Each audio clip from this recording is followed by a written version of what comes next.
Labor Day Job Fair ginhiwat sa mga adlaw BPO industry, manpower services kag transportation industry pinaka in-demand nga trabaho suno sa Department of Labor and Employment 6. Ini ang gitutukan ni Daryl Marie Sarmiento live sa Quezon Street sa Ilo-Ilo City proper.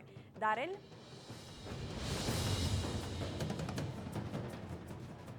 Kate, ginatos ka mga job seeker ang nagpasimpalad kag naglaom nga makapangita sang trabaho sa ginpatigayon nga Labor Day Job Fair kagina sang aga.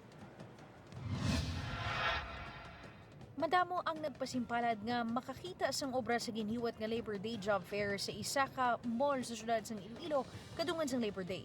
Suno sa Dolly 6, naglabot sa 72 employers ang nagtanyag sang trabaho sa diin mayara sang 4,461 job vacancies. We have been talking to the employers that as much as possible, they will hire on the spot. Isa lang si Manong Edgar sa mga nagpasakop sa job fair.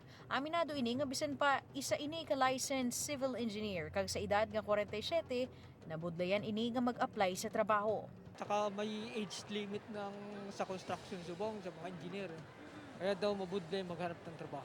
Si Kesha nga gikan pa sa Barotac Nuevo, nagpasimpalad nga mabaton bilang isa ka cashier. Pabor, kaysa wala ako iti obra kang nagahulat lang. Ang ini nga fresh grad, ikatatlo na kuno sini ka beses nga nag-apply sa trabaho. Nakulbaan gid ko ma'am kay discounted ko na nga obra pero nakulbaan man chapon.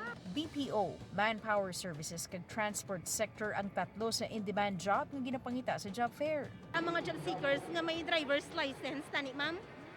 Amo na siya ang priority manamon and ang maintenance specialist also which is may idea siya sa mga truck parts na pala ma'am and sa mga preventive cycle. Kalabanan sa employers ang nagapangita man sang skilled workers kag blue collar jobs.